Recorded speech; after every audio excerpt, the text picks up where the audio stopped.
Hi hello ನಮಸ್ಕಾರ. ಎಲ್ಲರೂ ಹೇಗಿದ್ದೀರಾ? ಐ ಹೋಪ್ ಎಲ್ಲರೂ ಚೆನ್ನಾಗಿದ್ದೀರಾ ಅನ್ಕೊಂಡಿದ್ದೀನಿ. ತಮ್ಮ ಹೇಮಾಸ್ ಪುಟ ಪ್ರಪಂಚಕ್ಕೆ ಸುಸ್ವಾಗತ. ಹೊಸದಾಗಿ ಯಾರೆಲ್ಲ ನನ್ನ ಚಾನಲ್ನ ವಿಸಿಟ್ ಮಾಡ್ತೀರಾ, ಸಬ್ಸ್ಕ್ರೈಬ್ ಮಾಡಿಕೊಂಡು ವಿಡಿಯೋನ ಪೂರ್ತಿಯಾಗಿ ನೋಡಿ, ಲೈಕ್ ಮಾಡಿ, ಶೇರ್ ಮಾಡಿ, ಕಮೆಂಟ್ ಮಾಡಿ ಅಂತ ಕೇಳ್ಕೊಳ್ತಾ ಇವತ್ತಿನ ವಿಡಿಯೋ ಶುರು ಮಾಡೋಣ ಬನ್ನಿ.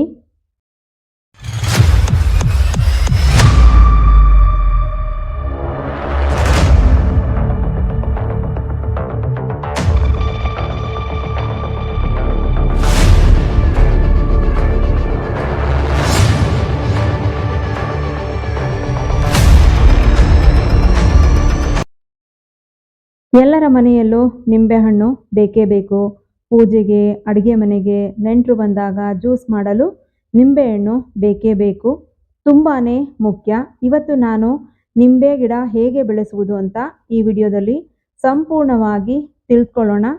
ಸಣ್ಣ ಜಾಗ ಇರ್ಬೋದು ಅಥವಾ ಸರಳವಾಗಿ ಹೆಚ್ಚು ಹೆಚ್ಚು ನಿಂಬೆಹಣ್ಣನ್ನು ಬೆಳೆಸುವ ವಿಧಾನ, ನಿಂಬೆ ಗಿಡಗಳನ್ನು ಹೇಗೆ ಆಯ್ಕೆ ಮಾಡಬೇಕು. ನಿಂಬೆ ಹಣ್ಣುಗಳಲ್ಲೂ ತುಂಬ ವೆರೈಟೀಸ್ಗಳಿದೆ. ಇತ್ತೀಚೆಗಂತೂ ತುಂಬ ವೆರೈಟೀಸ್ಗಳು ನಾವು ನೋಡ್ತಾ ಇದ್ದೀವಿ. ಅದರಲ್ಲಿ ಈಗ ಗಜ ನಿಂಬೆಹಣ್ಣು, ಇದರ ವಿಶೇಷತೆ ಸಿಪ್ಪೆ ತೆಳ್ಳಗಿರುತ್ತೆ ಮತ್ತು ರಸ ಜಾಸ್ತಿ ಇರುತ್ತೆ, ಮತ್ತು ನಮ್ಮ ಹವಾಮಾನಕ್ಕೆ ಅಂದರೆ ಬಿಸಿಲು ಮತ್ತು ಮಳೆಗೆ ಚೆನ್ನಾಗಿ ಹೊಂದ್ಕೊಳ್ಳುತ್ತೆ. ರೋಗ ನಿರೋಧಕ ಶಕ್ತಿ ಜಾಸ್ತಿ ಇರುತ್ತೆ ಈ ಗಜ ನಿಂಬೆಹಣ್ಣಿನಲ್ಲಿ. ಮತ್ತು ಬೀಜದಿಂದ ಬಂದ ಗಿಡಕ್ಕಿಂತ ಕಸಿ ಗಿಡವನ್ನು ಆಯ್ಕೆ ಮಾಡುವುದು ತುಂಬ ಉತ್ತಮ, ಅಥವಾ ಏರ್ ಲೇಯರಿಂಗ್ ಮಾಡಿರುವುದು ಉತ್ತಮ ಆಯ್ಕೆ. ನೀವು ಗಿಡ ನೆಟ್ಟ 1.5 ವರ್ಷ ಅಥವಾ 2 ವರ್ಷದಲ್ಲಿ ಒಳ್ಳೆ ಫಲ ಕೊಡಲು ಶುರು ಮಾಡ್ತದೆ. ಅಂದರೆ ಏರ್ ಲೇಯರಿಂಗ್ ಮಾಡಿರೋದು ಅಥವಾ ಕಸಿ ಮಾಡಿರುವಂಥ ಗಿಡಗಳಲ್ಲಿ 1.5 ವರ್ಷದಿಂದ 2 ವರ್ಷದಲ್ಲಿ ನೀವು ಒಳ್ಳೆ ಫಲನ ತಗೋಬೋದು. ಈ ಗಿಡ ತುಂಬ ಎತ್ತರವಾಗಿ ಬೆಳೆಯೋದಿಲ್ಲ. ಬೀಜದಿಂದ ಬೆಳೆದು ಕಾಯಿ ಬರಲು 5 ರಿಂದ 6 ವರ್ಷ ಬೇಕಾಗ್ತದೆ. ಮತ್ತು ಗಿಡ ತುಂಬ ದೊಡ್ಡದಾಗಿ ಬೆಳೀತದೆ, ತುಂಬ ವರ್ಷಗಳು ಬಾಳಿಕೆ ಬರ್ತದೆ. ಅಂದರೆ ಸೀಡ್ಸಿಂದ ಬೆಳೆದಿರ್ತಕ್ಕಂಥ ಗಿಡ ತುಂಬ ವರ್ಷ ಬಾಳಿಕೆ ಬರ್ತದೆ. ನಿಂಬೆ ಗಿಡವನ್ನು ಹಾರಿಸುವಾಗ ಆರೋಗ್ಯಕರ ಕಾಂಡ ಇರಬೇಕು, ಮತ್ತು ಬ್ರಾಂಚಸ್ ಇದೆಯಾ ಅಂತ ನೋಡ್ಕೊಳ್ಳಿ. ಮತ್ತು ಕಾಂಡ ತುಂಬ ದಪ್ಪವಾಗಿರಬೇಕು, ಎಲೆಗಳ ಬಣ್ಣ ಹಸಿರಾಗಿರಬೇಕು. ಗಿಡಕ್ಕೆ ಹುಳುಗಳು ಬಂದಿದೆಯಾ ಅಂತ, ಅಂದರೆ ಎಲೆಗಳನ್ನು ಹುಳುಗಳು ತಿಂದಿದೆಯಾ ಅಂತ ಚೆಕ್ ಮಾಡಿ ನೋಡಿ. ಎಲೆಗಳು ಹಳದಿಯಾಗಿದ್ದರೆ ಪೋಷಕಾಂಶಗಳ ಕೊರತೆ ಇರುತ್ತೆ. ಈಗ ಸೀಡ್ಲೆಸ್ ನಿಂಬೆಹಣ್ಣಿನ ಬಗ್ಗೆ ತಿಳ್ಕೊಳ್ಳೋಣ. ಇದು ಈಗ ಜಾಸ್ತಿ ಫೇಮಸ್ ಆಗಿದೆ. ಈ ನಿಂಬೆಹಣ್ಣಿನಲ್ಲಿ ಬೀಜ ಇರೋದಿಲ್ಲ. ಜ್ಯೂಸ್ಗೆ ತುಂಬ ರುಚಿಯಾಗಿರ್ತದೆ. ವ್ಯಾಪಾರ ದೃಷ್ಟಿಯಲ್ಲಿ ಬೆಳೆಯುವುದಾದರೆ ಈ ತಳಿ ತುಂಬ ಉತ್ತಮವಾದ ತಳಿ.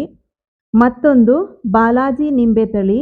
ಈ ತಳಿ ಕೃಷಿಯಲ್ಲಿ ಹೆಸರುವಾಸಿ ತಳಿ ಇದು. ಈಗ ನಿಂಬೆ ಗಿಡವನ್ನು ಯಾವಾಗ ನೆಡಬೇಕು ಅಂತ ನೋಡೋದಾದರೆ ಜೂನ್ ಮತ್ತು ಜುಲೈ ತಿಂಗಳು ಅತ್ಯುತ್ತಮವಾಗಿರುತ್ತೆ. ಯಾಕೆ ಅಂತ ಅಂದರೆ ನೆಲದಲ್ಲಿ ಅಥವಾ ಜಮೀನುಗಳಲ್ಲಿ ಬೆಳೆಯುವವರಿಗೆ ಆ ಸಮಯದಲ್ಲಿ ಮಳೆಗಾಲ ಶುರುವಾಗಿರುತ್ತೆ. ಮಳೆಗಾಲದಲ್ಲಿ ನೆಲ ತೇವವಾಗಿರುತ್ತೆ, ಬೇರುಗಳು ಚೆನ್ನಾಗಿ ಬೆಳೆದು ಗಟ್ಟಿಯಾಗುತ್ತೆ, ಮತ್ತೆ ಮತ್ತೆ ನೀರು ಹಾಕುವ ಅವಶ್ಯಕತೆ ಬರುವುದಿಲ್ಲ. ಹಾಗಾಗಿ ಈ ಸಮಯ ತುಂಬ ಒಳ್ಳೆಯದು. ಈಗ ಗಿಡವನ್ನು ನೆಲದಲ್ಲಿ ಹೇಗೆ ನೆಡೋದು ಅಂತ ನೋಡೋದಾದರೆ 2 ಅಡಿ ಅಗಲ, 2 ಅಡಿ ಆಳ ಗುಂಡಿ ತೆಗೆದು ಅದಕ್ಕೆ ಸ್ವಲ್ಪ ಬೂದಿ, ಕೊಟ್ಟಿಗೆ ಗೊಬ್ಬರ, ಸ್ವಲ್ಪ ಸುಣ್ಣ ಸೇರಿಸಿ. ನಿಮಗೆ ಬೂದಿ ಸಿಕ್ಕರೆ ಸುಣ್ಣ ಹಾಕುವುದು ಬೇಡ. ಬೂದಿ ಅಥವಾ ಸುಣ್ಣ ಹಾಕುವುದರಿಂದ ಬೇರಿಗೆ ಬರುವ ರೋಗ ತಡೆಯುತ್ತದೆ ಅಂತೇಳಿ ನಾವು ಬೂದಿ ಅಥವಾ ಸುಣ್ಣನ ಹಾಕಬೇಕಾಗತ್ತೆ. ಇದಕ್ಕೆ ಬೇವಿನ ಎಲೆಗಳನ್ನು ಕೂಡ ಸಹ ಹಾಕ್ಬೋದು. ಇದೇ ರೀತಿಯಲ್ಲಿ ಪಾಟಿನಲ್ಲಿಯೂ ನಿಂಬೆ ಗಿಡವನ್ನು ಹಾಕಿ ಬೆಳೆಸ್ಬೋದು.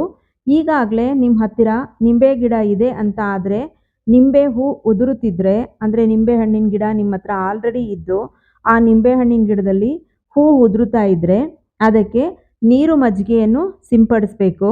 ಈ ನಿಂಬೆ ಗಿಡಕ್ಕೆ ಬೇಗ ಹುಳುಗಳು ಕಾಟ ಜಾಸ್ತಿ, ಮತ್ತು ಎಲೆಗೆ ಚುಕ್ಕಿ ರೋಗ ಕೂಡ ಬರ್ತದೆ.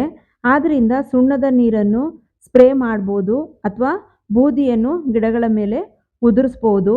ಅದರಿಂದ ಬೆಳಗಿನ ಸಮಯದಲ್ಲಿ ಎಲೆಗಳ ಮೇಲೆ ಇಬ್ಬನಿ ಹನಿಗಳು ಇರುತ್ತೆ. ಆಗ ಬೂದಿಯನ್ನು ಉದುರಿಸಿದರೆ ಎಲೆ ತಿನ್ನುವ ರೋಗಗಳು ಬರೋದಿಲ್ಲ. ಎಲೆ ಸುರುಳಿ ರೋಗಕ್ಕೆ ಬೇವಿನ ಕಷಾಯ ಅಥವಾ ಬೇವಿನ ಎಣ್ಣೆಯನ್ನು ಸ್ವಲ್ಪ ನೀರಿನಲ್ಲಿ ಹಾಕಿಕೊಂಡು ಸ್ಪ್ರೇ ಮಾಡಬೇಕು. ಗಿಡ ನೆಡುವುದು ಮುಖ್ಯವಲ್ಲ, ಅದನ್ನು ಮಗುವಿನ ರೀತಿ ಆರೈಕೆ ಮಾಡಬೇಕು. ನೀವು ಪಾಟಲ್ಲಿ ಬೆಳೆಸ್ತೀನಿ ಅನ್ನೋದಾದರೆ ಏರ್ ಲೇಯರಿಂಗ್ ಗಿಡ ಅಥವಾ ಗ್ರಾಫ್ಟೆಡ್ ಗಿಡಗಳನ್ನ ತೊಗೊಂಡು ಬಂದು ಹಾಕ್ಕೋಬೋದು. ತುಂಬ ವೆರೈಟಿ ಇವಾಗ ನಿಂಬೆ ಹಣ್ಣಿನ ಗಿಡಗಳು ಸಿಗ್ತಾ ಇದೆ. ಎಲ್ಲ ನರ್ಸರಿಗಳಲ್ಲೂ ಸಿಕ್ಕೇ ಸಿಗುತ್ತೆ. ಬ್ಯಾಂಗ್ಳೂರಲ್ಲಿ ಹತ್ತಿರ ಇರೋರು ಲಾಲ್ಬಾಗಲ್ಲೂ ಕೂಡ ತೊಗೊಂಡು ಬರ್ಬೋದು. ಈಸಿಯಾಗಿ ನಿಂಬೆ ಹಣ್ಣಿನ ಗಿಡಗಳನ್ನ ಬೆಳಿಬೋದು. ಮತ್ತು ಇದಕ್ಕೆ ಹುಳು ಜಾಸ್ತಿ, ಬೇಗನೆ ಇವತ್ತು ನೋಡಿರ್ತೀರ, ನಾಳೆ ನೀವು ನೋಡೋ ಅಷ್ಟರೊಳಗಡೆ ಹುಳಗಳು ತುಂಬ ಸಣ್ಣ ಸಣ್ಣ ಹುಳಗಳು ಡಾಟ್ ರೀತಿಯಲ್ಲಿ ಕೂತಿರುತ್ತೆ. ಮತ್ತು ತುಂಬ ಎಲೆಗಳನ್ನ ತಿನ್ಕೊಳ್ಳುತ್ತವೆ. ಅದು ಎಲೆಗಳನ್ನ ತಿಂದೇನೆ ಸ್ವಲ್ಪ ದಪ್ಪ ಆಗುತ್ತೆ. ಹಾಗಾಗಿ ಅದನ್ನು ನೀವು ಪ್ರತಿದಿನ ಅಂದರೂ ದಿನ ಬಿಟ್ಟು ದಿನ ಆದರೂ ಸರಿನೇ, ಪ್ರತಿದಿನ ಆದರೂ ಸರಿನೇ ನಿಂಬೆ ಹಣ್ಣಿನ ಗಿಡನ ನೋಡ್ತಾ ಇರಬೇಕು. ಇಲ್ಲ ಅಂತ ಅಂದರೆ ಕಂಪ್ಲೀಟಾಗಿ ಆ ಥರದ್ದು ಒಂದೊಂದು ಎಲೆಗಳ ಮೇಲೂ ತುಂಬ ಹುಳುಗಳು ಕೂತ್ಕೊಳ್ಳುತ್ತೆ.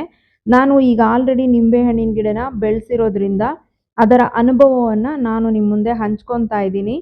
ಹಾಗಾಗಿ ತುಂಬ ಹುಳಗಳು ಬರುತ್ತೆ. ಅದು ಬಂದ ಹುಳಗಳು ಎಲೆಗಳನ್ನೇ ತುಂಬ ತಿನ್ನೋದು ಜಾಸ್ತಿ. ತುಂಬಾ ಕೇರ್ ಮಾಡಬೇಕಾಗತ್ತೆ. ಈಗ ನಾನು ಹೇಳಿರುವ ಔಷಧಿಗಳನ್ನ ಮನೆಯಲ್ಲೇ ಸಿಗುತ್ತೆ. ಸುಣ್ಣ ಕೂಡ ಮನೆಯಲ್ಲೇ ಸಿಗುತ್ತೆ. ಬೇವಿನ ಎಲೆ ಸಿಗುತ್ತೆ. ಇಲ್ಲ ಬೇವಿನ ಎಣ್ಣೆ ಕೂಡ ನಿಮಗೆ ಆನ್ಲೈನಲ್ಲಿ ಅಥವಾ ನರ್ಸರಿಗಳಲ್ಲಿ ಸಿಗುತ್ತೆ. ಅದನ್ನು ಕೂಡ ಸ್ಪ್ರೇ ಮಾಡ್ಬೋದು. ಅಥವಾ ಬೂದಿ, ಈ ಹಳ್ಳಿಗಳಲ್ಲಿ ಬೂದಿ ಸಿಗುತ್ತೆ. ಬೂದಿ ಸಿಗಲಿಲ್ಲ ಅಂತ ಅಂದರೆ ಬೇರೆ ರೀತಿಯಾಗಿ, ಅಂದರೆ ಸುಣ್ಣ ಅಂತೂ ಮಾರ್ಕೆಟ್ನಲ್ಲಿ ಸಿಗುತ್ತೆ. ಎಲ್ಲ ಎಲೆ ಅಡಿಕೆ ಹಾಕ್ಕೊಳ್ಳೋದಕ್ಕೆ ಸುಣ್ಣಗಳನ್ನ ತಂದಿರ್ತೀವಿ. ಅದನ್ನೇ ನೀವು ಸುಣ್ಣದ ನೀರನ್ನು ಕೂಡ ಸ್ಪ್ರೇ ಮಾಡ್ಬೋದು. Okay friends, thank you for watching. ಮತ್ತೆ ನಾನು ನೆಕ್ಸ್ಟ್ ವಿಡಿಯೋಂದಿಗೆ ನಿಮ್ಮ ಮುಂದೆ ಬರ್ತೀನಿ. Bye bye, take care. Video ಇಷ್ಟ ಆದರೆ ನಿಮ್ಮ ಫ್ರೆಂಡ್ಸ್ ಆ್ಯಂಡ್ ಫ್ಯಾಮಿಲಿಗೂ ಶೇರ್ ಮಾಡಿ ಅಂತ ಕೇಳ್ಕೊಳ್ತಾ ಥ್ಯಾಂಕ್ ಯು ಫಾರ್ ವಾಚಿಂಗ್.